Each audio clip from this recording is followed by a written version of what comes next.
Today we're diving into the remarkable story of the Jaguar XJ-S, a grand tourer that defied expectations and redefined Jaguar's sporting legacy. And specifically, we're reviewing two rare examples that have been significantly modified to provide a very distinctive and different driving experience.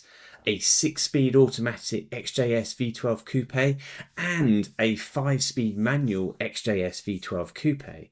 But first, a bit of history concerning the Jaguar XJ-S. The XJ-S story begins in 1968. With the legendary E-Type nearing retirement, Jaguar set out to design a successor fit for the next era.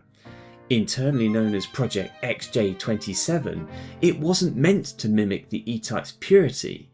Instead, it would be a refined grand tourer capable of covering long distances in comfort and speed. Malcolm Sayer, Jaguar's brilliant aerodynamicist, was responsible for the initial design, whilst Chief Engineer William Haynes led the engineering vision. Sadly, Sayer passed away in 1970, but his signature shapes, including the car's distinctive buttresses, remained central to the final model, even though the final styling refinements were handled by Doug Thorpe and Bob Knight. The Jaguar XJ-S was officially launched in 1975. It featured the all-alloy 5.3 litre V12 engine, then one of the most advanced power plants on the road, and either a 4-speed manual gearbox or, more typically, a 3-speed automatic. Launched during an oil crisis and under the troubled ownership of British Leyland, the Jaguar XJ-S struggled to win early praise. Sales were slow and reliability was inconsistent. Still, enthusiasts began to see its potential, and in 1977 Bob Toulis and the Group 44 racing team won the Trans Am Series in the US, proving that the XJ-S could outrun Porsches and dominate the circuit with its torque-rich V12. By 1981, Jaguar made a crucial improvement, the high-efficiency or HE version of the V12. Designed in partnership with Swiss engineer Michael May, the new fireball cylinder heads increased efficiency and performance. As the XJ-S matured, 1987 brought incremental improvements aimed at driving dynamics. Jaguar began offering an optional sports pack handling package for the XJ-S. This dealer fit option includes stiffer springs, around 30 to 40% uprated, revalved Bilstein dampers and larger front anti-roll bar. The sports pack, combined with wider tyres, helped tauten the XJ-S's ride and reduce body roll. By 1988, Jaguar made the sports pack standard on most V12 XJ-S. Inside, the XJ-S benefited from minor updates like improved climate controls and updated front seats. Externally, not much changed. The Jaguar XJ-S's styling remained largely original, save for new wheel options.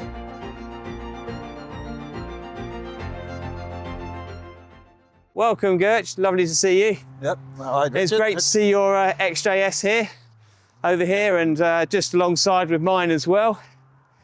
I guess the main focus is to do a bit of a comparison, because we talked about this a little while ago, didn't we? Yeah. And we want to do a bit of a comparison between my 5-speed V12 Coupe from 1989, which got the Getrag 265, and we also compare it against yours, which has got a very special 6-speed transmission. Well, do you want to tell us a little bit more about that? Yeah, so this is the ZF Jaguar 6-speed gearbox. So that's a 6 HP 26, I think, isn't it? That's right, yes. Yeah. Yes, with a manual shift. So this would have originally been the GM 400 TH 3-speed.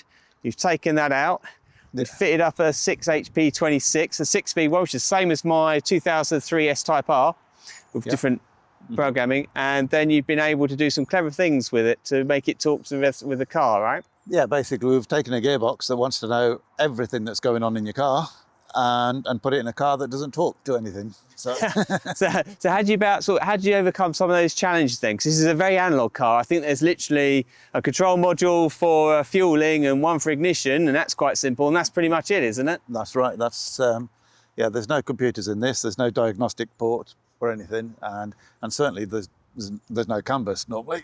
But the gearbox works with the CAN bus, feeding it data from all the different systems around the car, and basically if any of those data messages are missing, the gearbox can't compute, and then it says, sorry, I don't know what to do, you better have third gear and get yourself home. And puts up the gearbox warning, and that's it. So a lot of people with the ZF6 gearbox keep thinking that they've got a gearbox fault, but they haven't. It's never a gearbox fault. It's always something else, maybe an ABS wheel sensor, or the air conditioning clutch is packed up or something, and then the gearbox is not getting all the information it requires. So it goes into limp home mode to protect itself. Yeah. Gotcha. Okay. So, yeah. That's really interesting. So completely stock 5.3 V12. Yeah, standard engine, standard factory fuel injection. Got it. And everything else. Standard wheels. And I think the only thing that's slightly different is the exhaust, isn't it? That's right, yeah. I think you've got twin tails like mine, very similar by the looks of it. We'll look at them later, yeah, I guess. the twin tailpipes, yeah, they were part of the bits and pieces that I bought to put the exhaust together, and they didn't fit where they were originally intended, but I thought they looked nice as tailpipes. So. They do look good. Follow it down here. Yeah. It certainly looked really, really good. So tell us about some of the challenges. How do you get something which is essentially almost like a digital transmission, 6 HP 26, which has been fitted to a lot of BMWs, a lot of Jaguars from the sort of early noughties onwards, yeah, and fitting it into a 1985 car? How have you kind of done that without losing all the functionality, the different modes you get with 6 HP 26? That was the challenge, finding what information the gearbox needed, and how we could either avoid giving it that information or provide the information even though it doesn't exist. For instance, this car doesn't have ABS, but it's told what the wheel speeds are when it's driving down the road. And as I say, if anybody's got a 2003 onwards Jaguar, they'll know that if you haven't got a full set of working ABS sensors, it'll throw a problem. Yeah. It will do, definitely. So it's not only a matter of providing that data, it has to be plausible, because again, if it can't work out the calculations. I think you said when you plug in one of these 6 HP 26, you've got it out and you plug it into a diagnostic, you said there's potentially 217 different signals or feeds. There's 217 live data fields. Wow, okay. Yeah, so that's just having the gearbox on the bench connected up to a code reader and a battery just to power it up. So you've literally had to work through those, work out which ones you can ignore, which ones you need to keep, to get to the situation where you've now got a controller unit that's using the 6 HP 26 to its maximum potential. I started by going out and buying a 2007 S-Type Jaguar. Oh, okay. And useful. Looked at all the CAN bus messages that were going backwards and forwards. Yep. And then once we deciphered what they all were, and well, not all of them, what the key ones were. Yes. Yeah. Once we did that, we then cut the CAN bus wires that go to the gearbox, connected one side to one unit or one side to another unit, to then see how much of the information we had to send backwards and forwards between the two to keep the car drivable. Gotcha. Yeah, so that was a good day when that happened, and we could separate it and say, well, so now the gearbox is working, but it can't see the car, and the car's working, and it can't see the gearbox. So, wow. Well, not directly, only by what we send, and so so after that we then had to figure out what, getting it all in here, and obviously those engine adapter plate.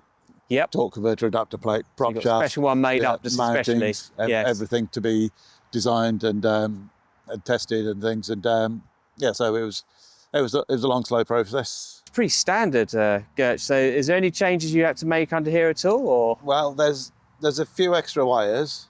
Okay. That go off, feeding sensor information to the electronic interface. So, for instance, we've connected to the intake air temperature sensor the coolant temperature sensor down there, and also we're taking signals from the injectors. So that's three inputs going into the control unit. Yeah, there's three there. The throttle position sensor, we use that as well. And and we've put it's just floating around here at the moment. That's a and what's that? That's a map sensor.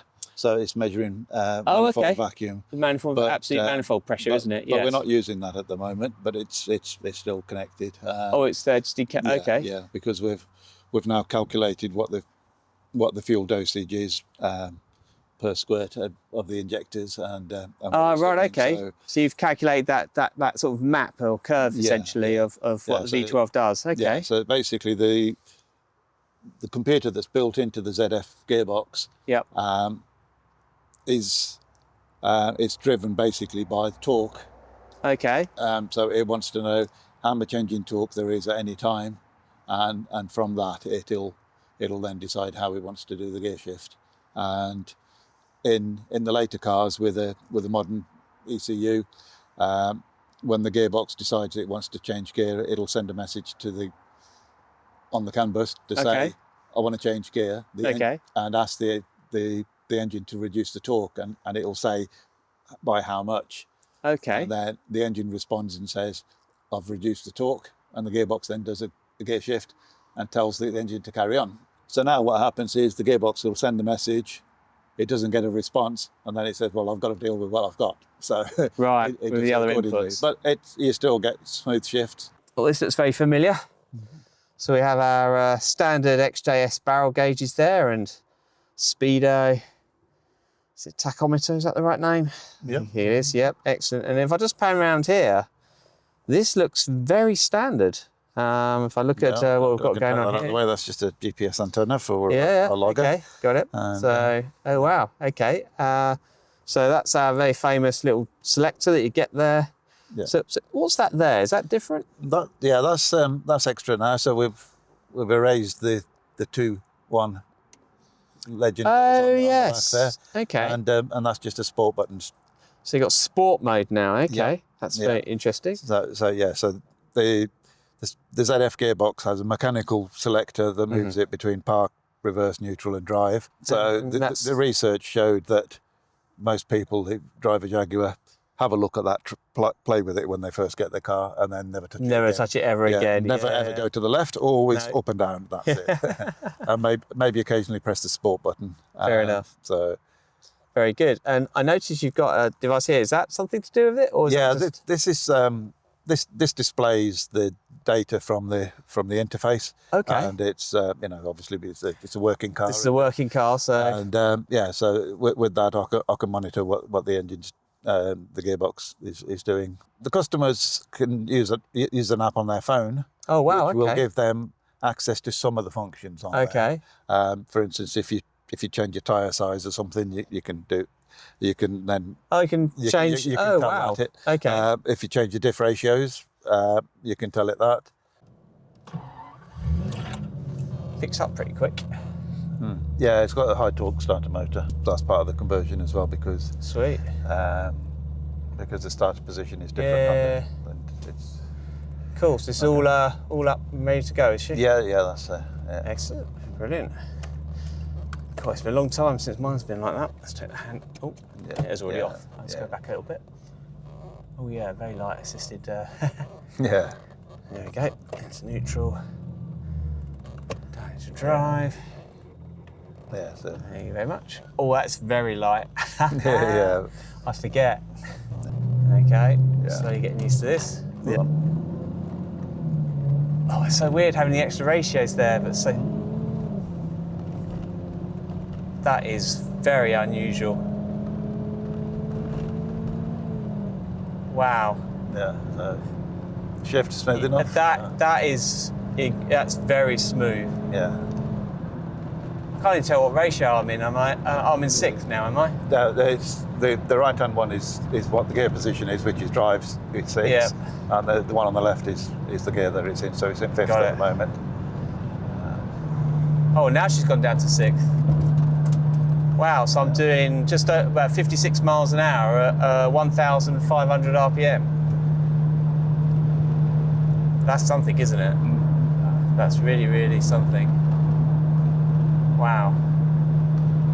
Yeah, it's definitely got the more of the Jaguar refinement, I think. So. Well, that's what I was aiming for. So it still feels like it should do. Yeah, it drives like it ought to. Yeah. Yeah. Oh, fantastic.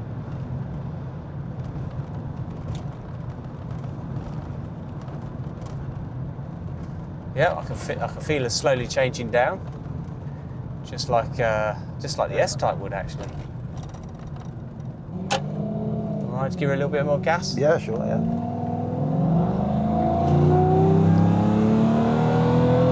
Oh, that noise! That is impressive. Yeah. And it does it in a really smooth style. Yeah. It's not violent. I'm not getting like a single clutch kind of. It's definitely a very smooth torque converter experience. That's very impressive. I think it's holding fifth for me as well. And then it dropped into sixth. There you're in sixth now. Yeah. That's quite a howl from the exhaust as well. Yeah. When you play that back. Cool. With it. Yeah, so that's in sixth gear with the torque converter locked. And, there's no. If I take my foot off, it's. Yeah, you're right. It's not. There's no slip or anything. No, it's locked. So that's a lot more efficient, isn't it? Yep.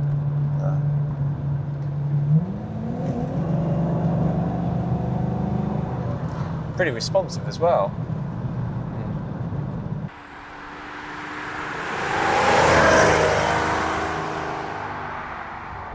So is there much more work to do on this now, or? Well, it's at a stage now where I'm comfortable to sell it.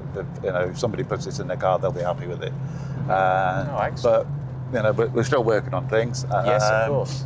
And if we do something, then the customer can upgrade that using their phone and the app. And download the.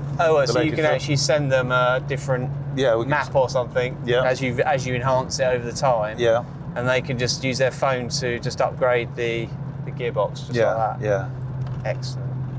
I say I don't think we could have teamed up with a better company as far as this technology goes. Well, the fact that you can do that, provide it as a easy upgrade. I mean, that's ideal, isn't it? Really.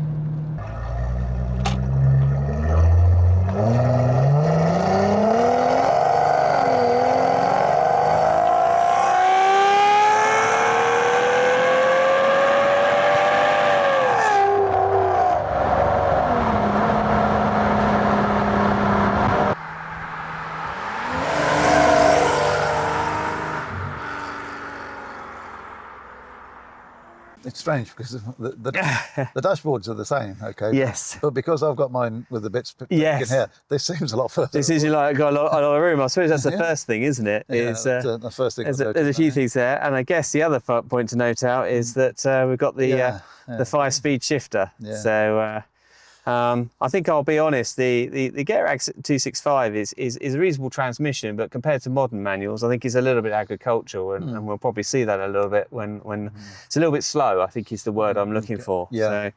Whereas I think your 6-speed, I think that's where you're going to have a bit of an advantage with the 6-speed automatic, because I think the changes are just going to be quicker than what's realistic. Well, yeah, that's it. It's that's one of the reasons why people don't use the J-gauge, the other bits and pieces, because basically the computer in the gearbox is working and making decisions based on data that's updated 20 times per second. Wow. And it doesn't matter how quick you are, you can't act that fast. No. So the gearbox is always in the right gear. So you soon find that you're wasting your time playing with it because it's already done what it needs to do. Yes. And so that's the reason for it, really, I guess. Fair enough. And I think you said when we got in is that you're a bit confused with the third pedal there. Yes, there. So I mean, obviously, just joking, but I think that's it's a 3.6 pedal box, which is pretty standard for these sort of conversions. Interestingly, it does actually still has a functioning cruise control. So we've got the clutch switch fitted and everything. So it has all the signals there. And what I do tend to find though is it's a little bit noisy, the transmission. It could be mileage related. I'm not sure. I'll be interested to see what you think when we go out for a test drive. But I find, to your point about the speed of change, I find that I tend to double the clutch up and down, just because it just doesn't feel like a really modern manual. It's fun, it's good, but you can tell. And I think we were driving out, was it a few weeks ago? I think, was it from Bybury? And I think you noticed the manual cars, you always tell when they're changing gear. So I think it was with Simon and his Lister, and that's another manual car. I think maybe 290. But I think whereas yours will be progressive, 6-speed automatic, this one you'll just see having to work the lever. Yeah, that was quite an enjoyable drive, and it was. I was obviously I drive the car around, and I don't have a direct comparison with anything. No. And then that day driving up behind yours and Simon's cars, and keeping up with them and everything, I thought, well, oh, okay, that's all right. It does all right, definitely. So, and obviously, and my car doesn't have the engine mods or anything. No, that's the other thing. I think there's a separate video on the engine mods, but just to briefly recap, we've got pretty much all of the AJ6 engineering ones. So starting from the top, we'll have the tuning trumpets, which gives you a little bit more mid-range torque, around sort of 3,250, which I think was a natural torque point for the V12 anyway, but it just enhanced it.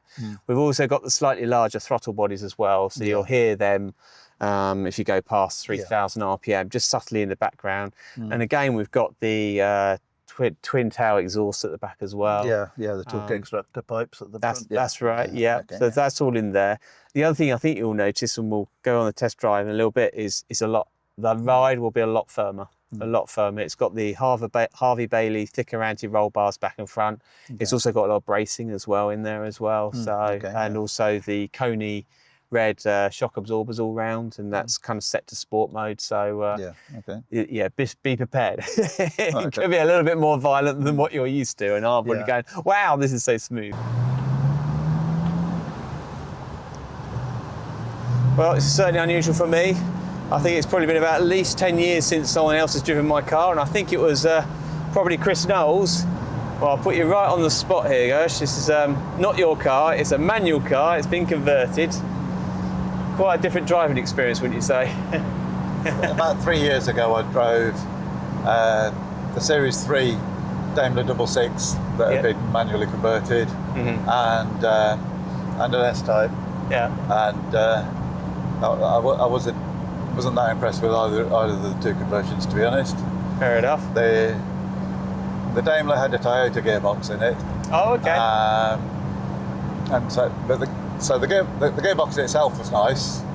But everything else around the car wasn't. That's a shame. The gauges were all over the place.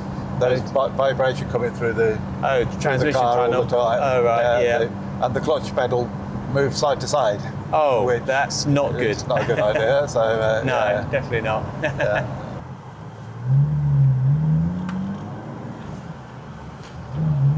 It takes a bit of getting used to. You can hear the when she's on the just about there.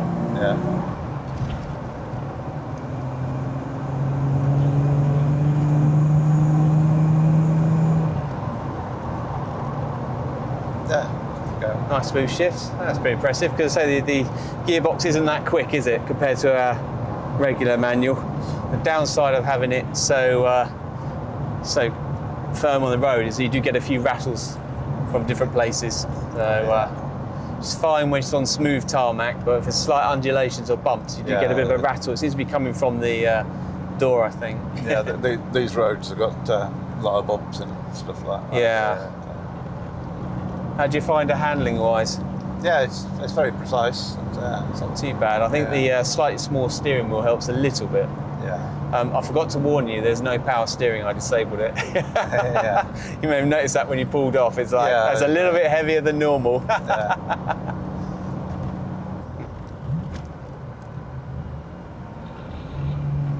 Just give it a welly, see what you think.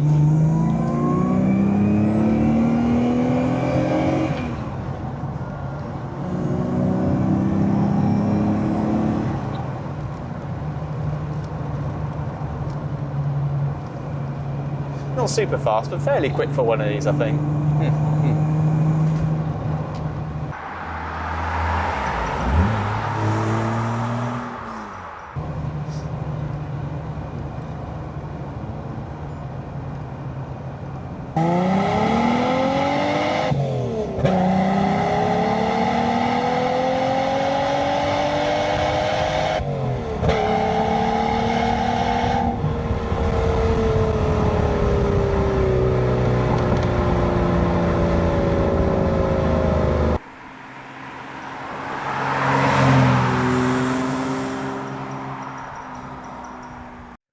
So there you have it, two distinct takes on the Jaguar XJ-S V12 Coupe. Both of them were genuinely great fun to drive, and despite their age, each still delivers that effortless V12 surge and relaxed cruising grace. They're different interpretations of the same mission, and that's what makes this comparison so compelling. And if you're into modifying or restoring an XJ-S, you'll be pleased to know that there are more transmission options than you might expect. Originally, most V12s came with a 3-speed GM400 turbo hydromatic automatic, with some early cars having a rare 4-speed Mossbox manual option. But in the early to mid 1990s, Jaguar introduced the electronic 4-speed GM4L80E on the 6-litre V12, offering smoother shifts and better motorway gearing. Some enthusiasts have even converted their V12 XJ-S to use a Tremec T56 6-speed manual, giving a whole new dimension to performance and driver involvement. Others have opted for the ZF4 HP22 4-speed automatic, which offers overdrive gearing. Whether you prefer originality or modern upgrades, there's a transmission setup to suit your driving style. And the Jaguar XJ-S V12 ZF6 HP26 6-speed automatic conversion offered by Jagbox handles it all with great confidence. Thanks for watching, and don't forget to comment below with your favourite, or tell us how you'd build your perfect V12 Jaguar XJ-S.